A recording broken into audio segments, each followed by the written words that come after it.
Χαίρετε φίλες και φίλοι, καλώς ήρθατε στο κανάλι μου για ακόμα μια φορά. Σας ευχαριστώ πάρα πολύ για την υποστήριξη και πάμε γρήγορα να ξεκινήσουμε το θέμα για το σημερινό βίντεο, το οποίο θα είναι, όπως έχετε ήδη καταλάβει, το πακέτο αναβάθμισης του τεθωρακισμένου οχήματος μεταφοράς προσωπικού Λεωνίδας της άλλοτε πανίσχυρης Elvo από την ελληνικότατη εταιρεία και στολίδι στον χώρο της αμυντικής βιομηχανίας, την EODH.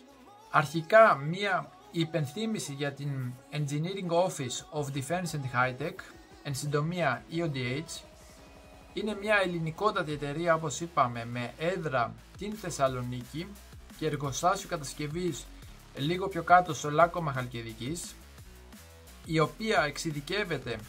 στην ανάπτυξη και κατασκευή προηγμένων συστημάτων θωράκισης, ολοκληρωμένων λύσεων αναβάθμισης τεθωρακισμένων οχημάτων, καθώς και συστημάτων μάχης. Η εταιρεία, μέσα από τις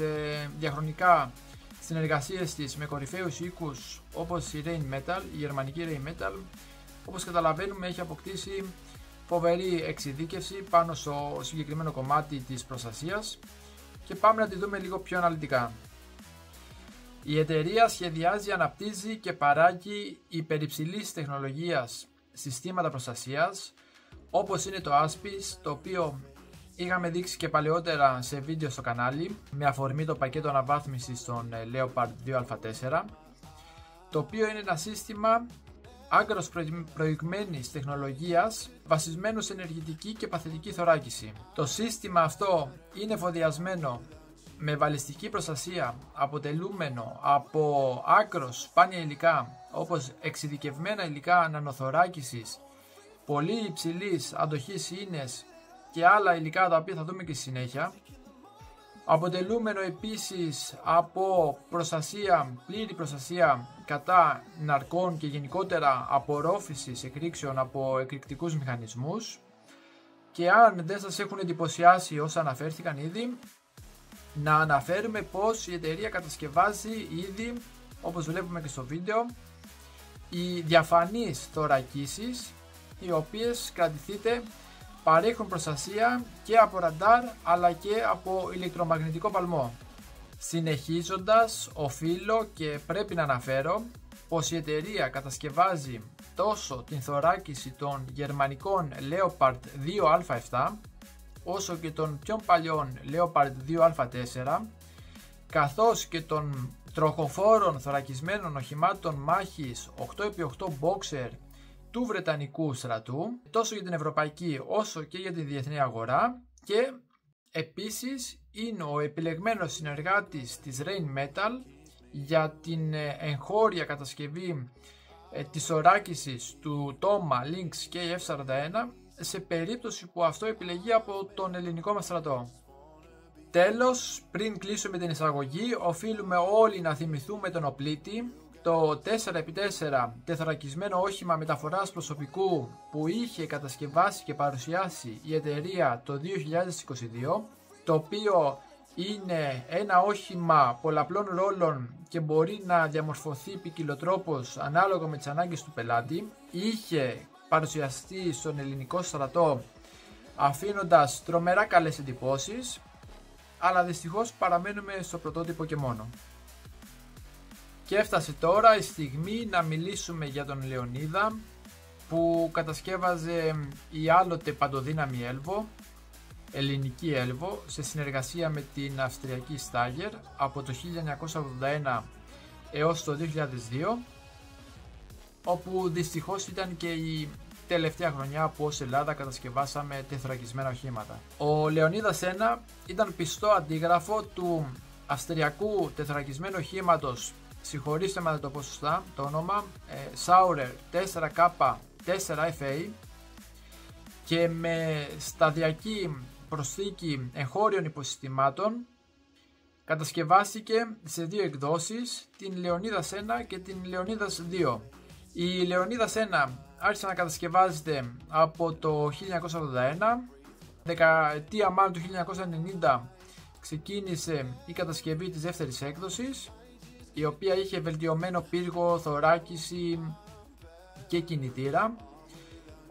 Με τις τελευταίες παραγγελίες, όπως είπαμε, να παραδίδονται στον ελληνικό στρατό το όχι και πολύ μακρινό 2002. Στην αρχική του έκδοση, ο Λεωνίδας είχε κινητήρα Stagger 320 αλόγων, βάρος 14,3 τόνους, πλήρωμα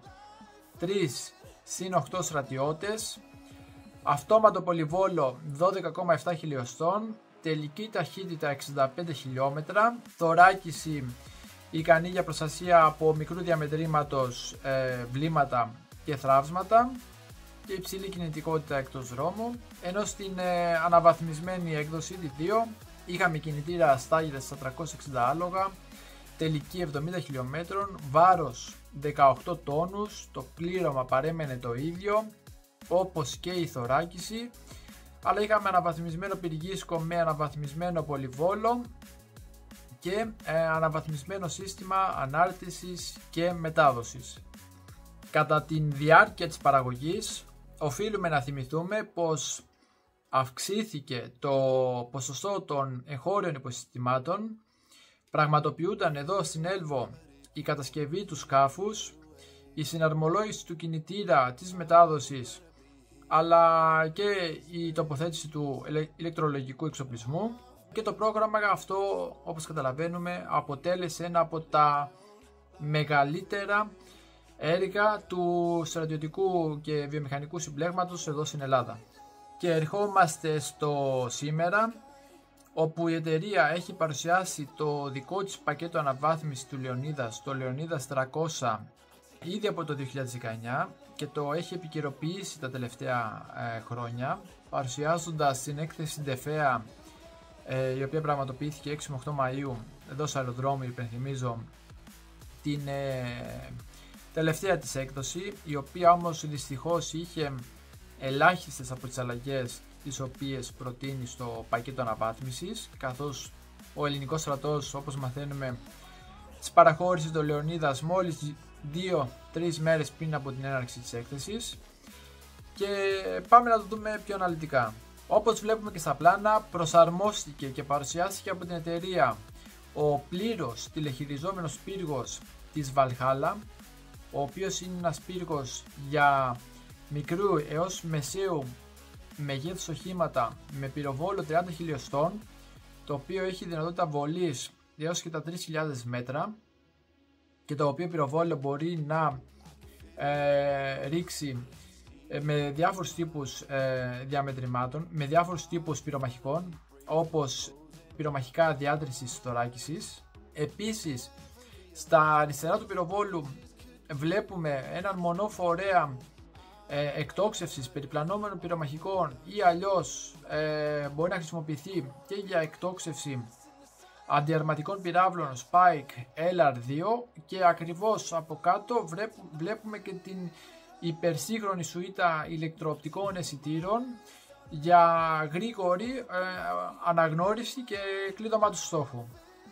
Ένα ακόμα οπλικό σύστημα το οποίο πρέπει να αναδείξουμε και για το οποίο είμαστε περήφανοι είναι, όπως βλέπουμε στο πίσω δεξιά μέρος του Λεωνίδας, ο σταθμός παθητικού εντοπισμού και κατάδειξης στόχων, όπως ραδιοτηλεκατευθυνόμενων drones, το οποίο είναι το RF Hunter της κυπριακής εταιρείας Signal Generics. Το RF Hunter ξεκίνησε ως ένα φορητό σύστημα ανίχνευσης ραδιοκατευθύνσεως, ικανό για παθητική ανίχνευση και ανάλυση συστημάτων επικοινωνίας, ζυγίζοντας μόνο 7 κιλά στην φορητή έκδοση και καλύπτοντας ένα ευρύ φάσμα συχνοτήτων. Το RF Hunter προσφέρει ακριβή ανίχνευση της κατεύθυνσης ενός σήματος και την δυνατότητα παρακολούθησης πολλαπλών πηγών ταυτόχρονα. Στο Λεωνίδα το βλέπουμε στην στατική του έκδοση, η οποία, όπως βλέπουμε, ζυγίζει και περισσότερο. Άρα με τον συνδυασμό αυτό RF Hunter και αυτόματου τηλεχειριζόμενου πύργου της Valhalla, η EODH προσφέρει ένα πακέτο το οποίο και θα αναγνωρίσει παθητικά τα drones χωρίς να γίνεται αντιληπτό από αυτά και θα τα καταστρέφει μέσω του πυροβόλου. Επίσης, η εταιρεία στην έκθεση, όπως βλέπουμε και στα πλάνα, μας έδειξε πως το πακέτο αναβάθμισης περιλαμβάνει και το νέο αναβαθμισμένο κινητήρα της Caterpillar με αυξημένη υποδύναμη καιροποίη, νέο πλήρως αυτόματο κυβότιο ταχυτήτων και το αναβαθμισμένο σύστημα αλλαγής διεύθυνσης. Επίσης, όπως βλέπουμε και από την ιστοσελίδα της εταιρείας, το πακέτο περιλαμβάνει και τοποθέτηση κλιματισμού, κάτι πολύ σημαντικό για το πλήρωμα μέσα στο σκάφος, την τοποθέτηση συστήματος προστασίας από βιολογικό, πυρηνικό και χημικό πόλεμο, ναι, καλά ακούσατε και βλέπετε, την τοποθέτηση μιας επιμέρους μονάδας τροφοδοσίας ρεύματος και τελευταίας και τεχνολογίας θωράκιση, η οποία μπορούμε να υποθέσουμε πως θα βασιστεί στο παράδειγμα του Λεωνίδας 2α4, όπου θα μιλάμε για θωράκιση αιχμής από κορυφαία υλικά, όπως αναφέραμε, σύνθετα υλικά, υλικά κεραμικής τεχνολογίας, νανοτεχνολογίας, σύνθετων ινών και άλλων. Επιπροσθέτως, η εταιρεία παρέχει εσωτερικές αντιθραυσματικές επενδύσεις, οι οποίες τοποθετούνται στο εσωτερικό των τεθωρακισμένων οχημάτων με σκοπό να προστατεύουν το πλήρωμα όταν η εξωτερική θωράκιση δεχτεί κάποια πρόσκρουση ή διάτρηση από βλήμα ή έκρηξη. Συνεχίζουμε, έχουμε γενική προστασία κατά ναρκών, αντιναρκικά καθίσματα τα οποία κρέμονται από την οροφή του τεθωρακισμένου οχήματος και προστατεύουν έτσι το πλήρωμα στη φάση της έκρηξης των αρκών ή των αυτοσχέδιων εκρηκτικών μηχανισμών, έτσι ώστε να μην μεταβαίνει στο πλήρωμα οι κάθετες ουσικές δονήσεις, οι οποίες δημιουργούνται από το κάτω μέρος από το δάπεδο του οχήματος. Και όσο και αν σας φαίνεται περίεργο, η EODH καταφέρνει να μειώσει το βάρος του Λεωνίδας στους 16,5 ή 17,8 τόνους, ανάλογα τον πύργο που θα επιλέξει ο πελάτης. Θεωρώ κάπου εδώ και μετά από όσα είδαμε ότι αντιλαμβανόμαστε όλοι, ειδικά όσοι στην θητεία μας έχουμε επιχειρήσει με Λεωνίδας, ότι αυτή η συγκεκριμένη πρόταση της EODH αναβαθμίζει κατακόρυφα το όχημα και το μετατρέπει στην ουσία από τεθωρακισμένο όχημα μεταφοράς προσωπικού TOMP σε τεθωρακισμένο όχημα μάχης, τόμα δηλαδή, παρέχοντάς του όχι μόνο αυξημένη ισχύ πυρός, αλλά μια φοβερή προστασία, φοβερό επίπεδο προστασίας και βελτιωμένη ευκαινησία, καθιστώντας ως κυριολεξία άμεσα συγκρίσιμο με άλλα σύγχρονα τόμα της διεθνούς αγοράς. Και αν αναλογιστούμε πως ο ελληνικός στρατός μαζί με την εθνική φρουρά έχουν περίπου 500 και 200 Λεωνίδας αντίστοιχα, τότε καταλαβαίνουμε πως με αυτό το πακέτο αναβάθμισης θα έχουμε γρήγορα και με πολύ χαμηλό κόστος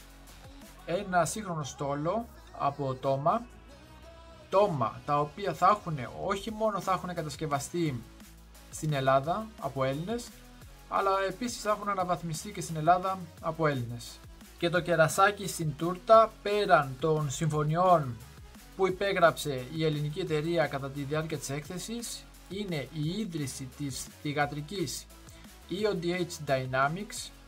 η οποία πέραν του έργου της έρευνας και ανάπτυξης έχει ως κύρια αποστολή την αναβάθμιση των υφιστάμενων τροχοφόρων, των υφιστάμενων γενικά τεθωρακισμένων οχημάτων, την κατασκευή νέων πλατφορμών όπως ο πλήτης και την γενικότερη υποστήριξη και συντήρηση όλων των τύπων τεθωρακισμένων οχημάτων που υπάρχουν στην αγορά. Όλες αυτές οι εργασίες θα υλοποιούνται στο νέο ιδιόκτητο ακίνητο στο Λάκκωμα Χαλκιδικής, το οποίο πρόσφατα αγόρασε η εταιρεία και στο οποίο ήδη προχωράνε με γοργό ρυθμό οι εργασίες κατασκευής αυτής της νέας υπερσύγχρονης μονάδας, και από ό,τι πληροφορούμαστε θα είναι έτοιμο σε σύντομο χρονικό διάστημα. Μιλάμε για κατακόρυφη αύξηση της παραγωγικότητας της εταιρείας, καθώς ήδη η εταιρεία πρόσφατα προχώρησε